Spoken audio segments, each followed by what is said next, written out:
Good evening all of you. और आज जो है एक बहुत ही बेहतरीन अप्रोच है प्रॉब्लम सॉल्विंग का, जिसे देख के आपको काफ़ी मजा आएगा। तो अगर अभी तक हमारे चैनल को लाइक और सब्सक्राइब नहीं किया तो please do it, because you are going to miss quality content free. हालांकि इस टाइप के क्वेश्चंस हमारे book the thin book with fighter ideas में मिल जाएंगे, जिसका डिस्क्रिप्शन में ऑलरेडी रख दिया हूँ। तो चलो अब डायरेक्टली, नो बकवास, डायरेक्टली प्रॉब्लम पे चलते हैं। तो यहाँ पे जो क्वेश्चन है, हमारे पास दो पैराबोला दे रखा है। एक पैराबोला जैसे कि आप स्क्रीन पे देख रहे हो, y equal to X minus one whole square plus है, और दूसरा x equal to Y minus one whole square plus B. ठीक, अब मुझे बोल रहा है अगर ये दोनों पैराबोला एग्जैक्टली वन पॉइंट पे इंटरसेक्ट कर रहा है, means they are meeting exactly at one point where A B is real number, तो अपने को maximum value of A plus B find करना और मिनिमम वैल्यू। अब सबसे पहले इस क्वेश्चन को जो अप्रोच करेगा कोई भी बच्चा, वो तो एक सिमेट्रिसिटी सोचेगा, क्योंकि y और x को इंटरचेंज कर रहा है इस पोर्शन में। लेकिन डायरेक्टली ये सिमेट्रिक नहीं है, मतलब आप नहीं बोल सकते ये दोनों कर्व जो है आपस में y equal to X lines पे रिफ्लेक्टेड है। क्यों? क्योंकि a और b may not be same. हालांकि अगर मैं y equal to X minus one की बात करूँ, तो अगर कहीं ना कहीं suppose x equal to Y minus one whole square अगर ऐसा दिखा, तो y equal to X minus one whole square कुछ ऐसा दिखता, राइट।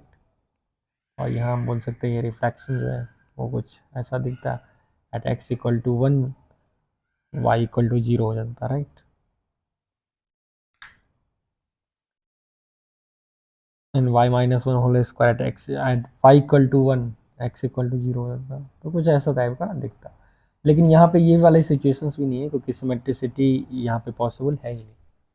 तो अभी मैं क्या करूँगा, अगर देखो, अगर मेरे पास कोई भी दो पैराबोला है, सपोज ये पैराबोला वन है और ये पैराबोला टू है, तो क्या क्या पॉसिबिलिटीज है? या तो ये दो पॉइंट पे मीट करेगा, नहीं तो ऐसा भी हो सकता है ये दोनों पैराबोला जो है एग्जैक्टली चार पॉइंट पे मीट कर सकता है, पॉसिबिलिटीज तो है। ऐसा भी हो सकता है कि ये दोनों एग्जैक्टली टेंजेंशियल हो, तो मेरा पॉइंट ऑफ मीटिंग जो है एग्जैक्टली वन है। एंड ऑफ कोर्स ये दोनों मीट ही ना करें, ऐसा तो पॉसिबल है ही, एक दोनों से सेपरेट हो जाए। तो मतलब if it is P1 and P2, we can have P1 intersection P2 का जो वैल्यू है, नंबर ऑफ एलिमेंट्स जीरो, एक, दो, तीन, चार। अच्छा, तीन भी पॉसिबल है, तीन भी पॉसिबल है। ऐसे अगर मान लो ये पैराबोला इधर है, और एक ऐसा मैंने पैराबोला बनाया जो कि टेंजेंट है एक पर्टिकुलर पॉइंट ऑफ पैराबोला पे, और फिर ऐसे जा रहा है, तो आप देख सकते हो क्वालिटेटिवली ये भी पॉसिबल है, और न्यूमेरिकली भी पॉसिबल है, क्योंकि यहाँ पे आपका रिपीटेड रूट आएगा अल्फा अल्फा, और ये एक्स का वैल्यू बीटा और गामा डिस्टिंक्ट हो। ठीक है, मतलब यहाँ पे दो वैल्यूज ऑफ एक्स जो है वो रिपीट हो रहा है, अल्फा और अल्फा, दो रूट्स। तो ये सभी सिचुएशंस पॉसिबल है। अब अपने को इस क्वेश्चंस में कौन सिचुएशंस दे रखा है, ये बोल रहे हैं आप इस क्वेश्चंस में ये दो पैराबोला है सच दैट एक दूसरे का जो है एग्जैक्टली वन पॉइंट पे इंटरसेक्ट कर रहा है। आप देख सकते हो, that means basically tangential case की बात करें। तो सबसे पहले मैं क्वेश्चन को थोड़ा फील करता हूँ before we go and attack the question. अगर क्वेश्चन को फील किया जाए, तो मेरे पास x इक्वल टू वन ये लाइन है, y इक्वल टू वन ये लाइन है। अगर मैं फर्स्ट पैराबोला की बात करूँ, तो y equal to X minus one whole square जो होगा वो अपवार्ड होगा, तो एक्स वन वाई जीरो। ठीक है, कुछ ऐसा आएगा, और वो पैराबोला इस पर स्लाइड करता रहेगा, right. So will have family of parabolas like this with same length of letters rectum, क्योंकि ये ओपनिंग जो है इट्स एग्जैक्टली सेम, इसी का ट्रांसलेशन। सिमिलरली अगर मैं दूसरी पैराबोला की बात करूँ, so that is the influence of parameter A change करेगा, ऊपर जाएगा। नेक्स्ट की मैं बात करूँ, Y minus one whole square equal to X minus B, तो ये कैसा दिखेगा? ये कुछ इस टाइप का दिखेगा आपको, Y minus one whole square equal to X minus B, तो it is Y square equal to X type. लेकिन इसका वर्टेक्स जो है बी कोमा वन पे है, मतलब यहाँ पे इसका वर्टेक्स वो, this parabola you will see like this, ये फैमिली ऑफ पैराबोला आ जाएंगे। ठीक है, ये फैमिली ऑफ पैराबोला आ जाएंगे। आप देख सकते हो, depending upon the value of B you are sliding, so what B will do, it will slide you over this line y equal to one, and what a will do, it will slide you over this x equal to। अच्छा, अब इतना feel आ गया। अब इस feel से देख सकते हो, इसमें से बहुत ऐसा बारी सिचुएशन आएगा जो एक पर्टिकुलर पैराबोला को सपोज मैंने उठाया, सपोज मैंने इस पैराबोला को उठाया। ठीक है, तो लेट मी हाईलाइट इट। अगर मैंने इस वाले पैराबोला को उठाया ऊपर वाले से, और फिर नीचे वाले से मैंने इसको उठाया, तो आप देख सकते हो एग्जैक्टली वन पॉइंट पर जो है वो मीट कर रहा है, this is the point of meeting. तो हमारा सिचुएशन कुछ ऐसा होगा, दिस इज एक्स और वाई एक्सिस, एक पैराबोला ऊपर रहा होगा और दूसरा पैराबोला एग्जैक्टली सेम ओपनिंग से ऐसा रहा होगा, such that they have exactly one point of meeting. If we have one point of meeting, इस केस में a प्लस बी का रेंज पूछा जा रहा है, right. You have to find this maximum value और मिनिमम वैल्यू। अब ये बहुत ही चैलेंजिंग क्वेश्चन है, इसलिए ये चैलेंजिंग हो गया। हालांकि आप सॉल्यूशन देखो कितना इगेंट वे में हम लोग करने वाले हैं, वही बीटी है आज के लेक्चर का। जो अब एक बच्चा बोलेगा भाई पॉइंट ऑफ इंटरसेक्शन में ले लेता हूँ। अब पॉइंट ऑफ इंटरसेक्शन आप y इक्वल टू एक्स पे नहीं मान सकते हो। क्यों नहीं मान सकते हो? क्योंकि सिमेट्रिक है नहीं कर a और b, तो मुझे पता ही नहीं है रियल नंबर्स कैसा है। तो इसके कारण अब या तो आप इसको कुछ अल्फा कमा बीटा ले लो। अब अल्फा कमा बीटा लोगे तो अल्फा बीटा सेटिस्फाई करेगा, यहाँ से दो इक्वेशन आएगा, right. Beta equal to alpha minus one whole square plus A and alpha equal to beta minus one whole square plus B. तो मेरे पास यहाँ चार अननोन हो गए, अल्फा बीटा और ए और बी। दूसरा, अब अगर मैं अल्फा कमा बीटा पे टेंजेंट लूँ इस पैराबोला पे, and if I write the tangent to other parabola, both parabola that should be same. इसका मतलब मैं स्लोप टेंजेंट का निकाल लूँ फर्स्ट पैराबोला पे एंड स्लोप सेकंड पैराबोला पे, वहाँ पे एक और रिलेशन में आ जाएगा अल्फा बीटा और बी। लेकिन अब सवाल है उस रिलेशन से हम करेंगे क्या? अगर इस दोनों का पॉइंट ऑफ इंटरसेक्शन एग्जैक्टली एक है, अगर एग्जैक्टली एक है, तो एक चीज़ हम बोल सकते हैं, ये जो भी टेंजेंट लाइन है, ठीक है ना, वो एग्जैक्टली वन पॉइंट पे कट कर रहा है। लेकिन अभी भी हमारे पास दो रिलेशन आया, और आप बोल सकते हो फिर मैं उससे क्या कर सकता हूँ, जो एक रिलेशन है उससे अल्फ़ा को मैं बीटा के फॉर्म में लिख दूंगा और फिर फर्स्ट एक्सप्रेशन में सब्स्टिट्यूट करूंगा। तो बहुत ही बेकार सा कैलकुलेशन आएगा, और उस कैलकुलेशन को देख के शायद मैं अल्फ़ा और बीटा फाइंड कर सकूँ, राइट। इट्स पॉसिबल तो पॉइंट ऑफ इंटरसेक्शन ए और बी के फॉर्म में आ जाए, और वहाँ से शायद कुछ रेस्ट्रिक्शंस आ जाए ए और बी पे, मैक्सिमम और मिनिमम, कुछ क्वाड्रेटिक बन जाए ए प्लस बी में, या कुछ ऐसा तो हो जाए। लेकिन अब देखो, इसको सॉल्व करने का एक बहुत बेहतरीन तरीका है जो मैं यहाँ पे अप्लाई करूँगा। अगर दो पैराबोला इंटरसेक्ट कर रहा है, ठीक, तो let's say it is point P और क्यू। अब अगर आप गिवन इक्वेशंस को देखोगे तो बहुत ही कूल इक्वेशंस है। Why I am using this word cool, you will get to know. X is Y minus one whole square plus B. अब देखो, अब what if I add these two equations, पहले आप फील करो, इसको add करने से X plus Y, X minus one whole square plus Y minus one whole square plus A plus B. अब इसको अगर थोड़ा सा मैं पोस्टमार्टम करूं, तो वी हैव, ये कितना बन गया मेरे पास, X square minus two X plus one plus Y square minus two Y plus one plus A plus B minus X minus Y zero. अच्छा, तो कहने का मतलब है ये मेरा expression X square minus three X Y square minus three Y और plus two plus A plus B equal to zero one. अब ये तो भाई सर्कल का इक्वेशन है। अब ये तो सर्कल को रिप्रेजेंट कर रहा है, क्योंकि coefficient of X square Y square one है, बाद बाकी ये सर्कल के एक्सप्रेशन के फॉर्म में। तो इसको हम सर्कल के फॉर्म में लिख भी सकते हैं। इसको क्या लिख सकते हैं, X minus three by two whole square, perfect square बना दिया, Y minus three by two whole square, और बाद बाकी लेफ्ट ओवर वहाँ पे कितना बचेगा, five by two, A plus B उधर जाएगा तो माइनस ए। अब what is the significance of this result, ये बहुत बेहतरीन चीज आ गया। ये बोल रहा है अगर ये दोनों पैराबोला इंटरसेक्ट कर रहा है तो there exist a circle which is passing through P and Q, ठीक है। अब ऑफ कोर्स ये जो सर्कल जो है वो डिपेंड कर रहा है ए और बी पे भी, इसका रेडियस, लेकिन सर्कल का सेंटर फिक्स है। अरे भाई ये तो जबरदस्त चीज आ गया। इस सर्कल का सेंटर जो है वो always three by two common three by to है। इसका मतलब इस फैमिली का कोई भी पैराबोला अगर इंटरसेक्ट कर रहा है, कोई भी दो पैराबोला इंटरसेक्ट कर रहा है, तो एक सर्कल उससे पास करेगा, ठीक है, जिसका सेंटर जो है वो फिक्स है। तो कहने का मतलब है अगर मैं ये पैराबोला लूँ या फिर ये लूँ, या फिर अगर तुम ये पैराबोला ले लो या फिर ये ले लो, तो अब जो भी ये इंटरसेक्टिंग पॉइंट है, there is a circle passing through ये, अब there is a circle passing through ये, अब ये दोनों सर्कल का सेंटर जो है वो three by two comma three by two ही है।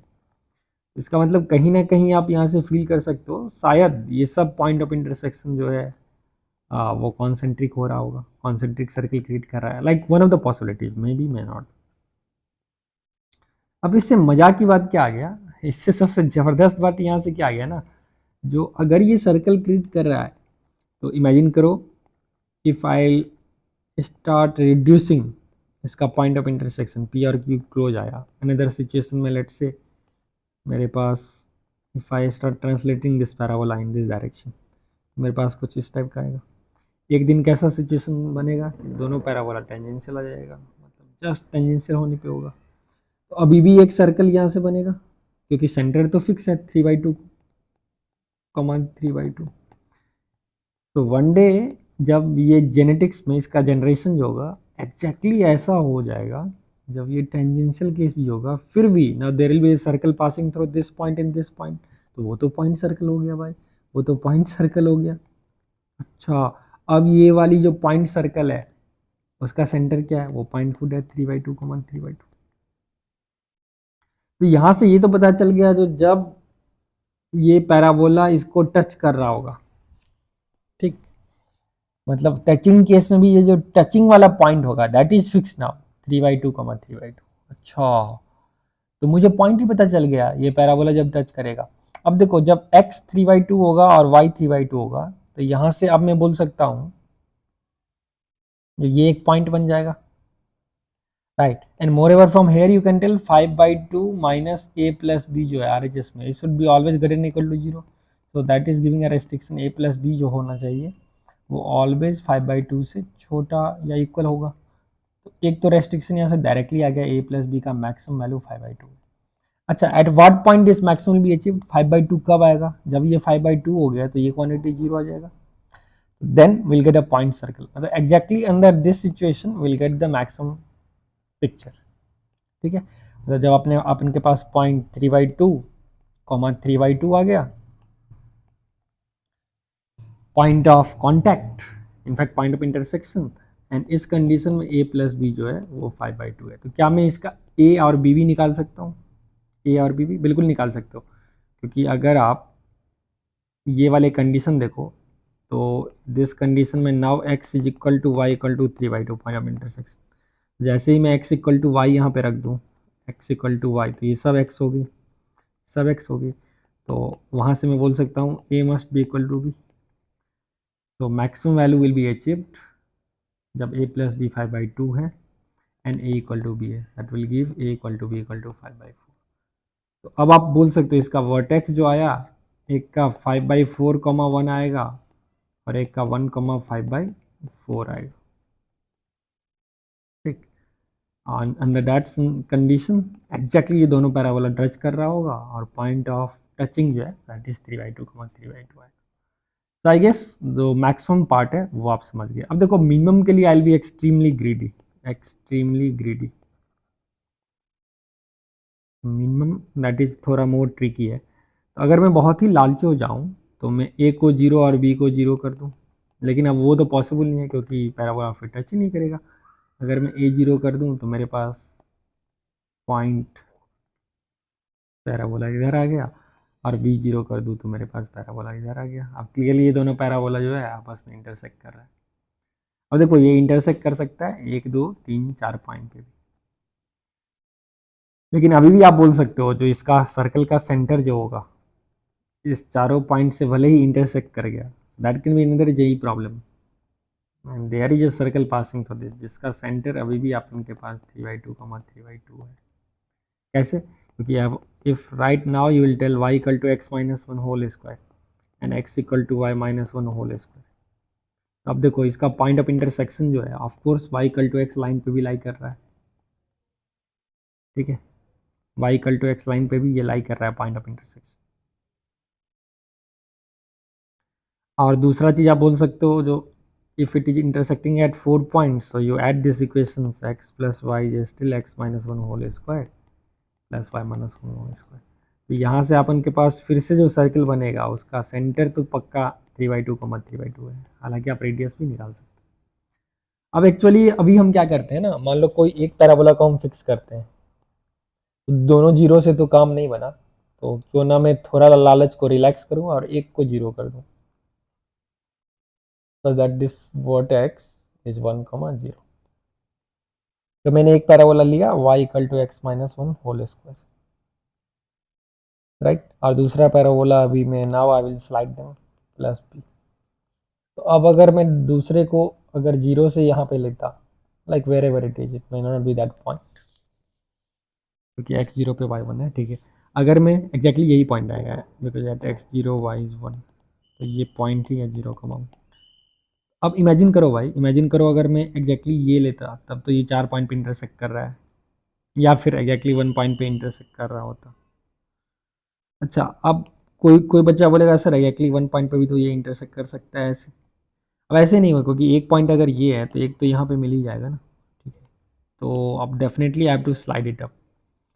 इस पॉइंट को आपको क्या करना होगा, इस पैराबोला को आप स्लाइड करना होगा इधर, until you get this extreme case, right. क्योंकि इसके बाद फिर अपन पैराबोला एक दूसरे से जुदा हो जाएगा।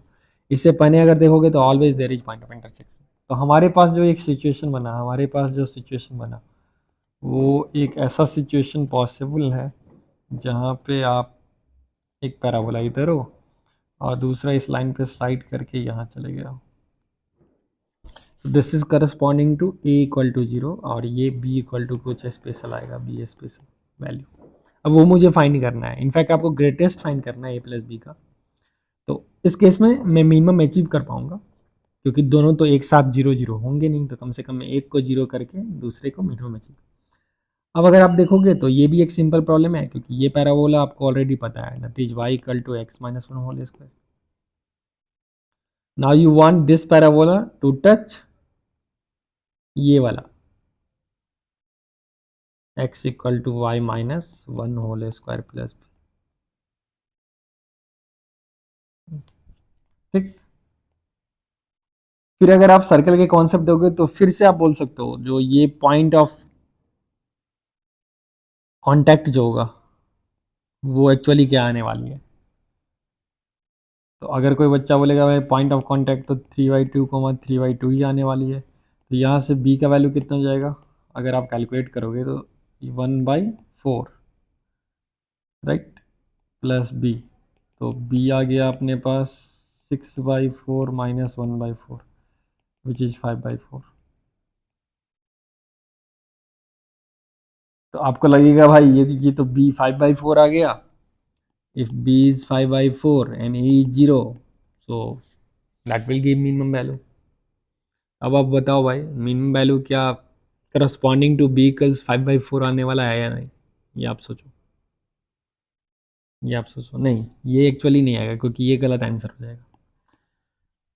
वाई दिस इज रॉन्ग, अब खुद सोचिए यहाँ पे ये गलत क्यों है, क्योंकि b इक्वल टू अगर आप 5/4 डालोगे तो ये एक्सप्रेशन जो है रेडियस वो नेगेटिव हो जाएगा।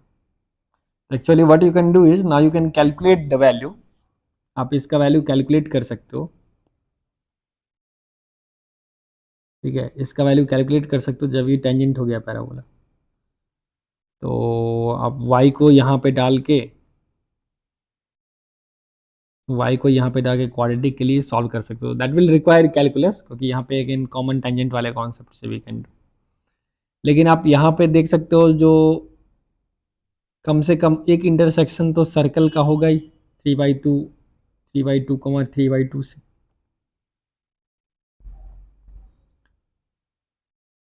ठीक है ना। तो वो अगर सर्कल वाले कॉन्सेप्ट से कोई बच्चा अगर बनाना चाहे तो यहाँ पे भले ही हम b का वैल्यू नहीं बता पाए, लेकिन इतना तो गारंटी बोल सकते हैं b greater than equal to 2 है। Think why. Now if b is more than equal to 2 and we already know b का मैक्सिमम वैल्यू जो है वो कहाँ तक आ रहा है 5/2 तक। तो इससे ग्रेटेस्ट ऑफ b तो पक्का है, जो 2 से 2.5 के बीच में ही होगा। तो ग्रेटेस्ट ऑफ b वैल्यू जो होगा वो तो 2 होने वाला है एंड a इक्वल टू 0। तो still I am not taking exact value of b, जो कि डिफिकल्ट होगा, लेकिन आप a प्लस बी का मैक्सिमम वैल्यू बता पाओगे और मिनिमम वैल्यू भी यहाँ से बता पाओगे। आई होप यू इंजॉयड, और देख रहे हो आप कैसे क्वेश्चंस को हमने सॉल्व किया। दो पैराबोला को ऐड करके एक सर्कल का इक्वेशन बनता है, जिसका सिग्निफिकेंस है वो सर्कल उस पैराबोला के पॉइंट ऑफ इंटरसेक्शन से पास कर रहा होगा, ठीक है।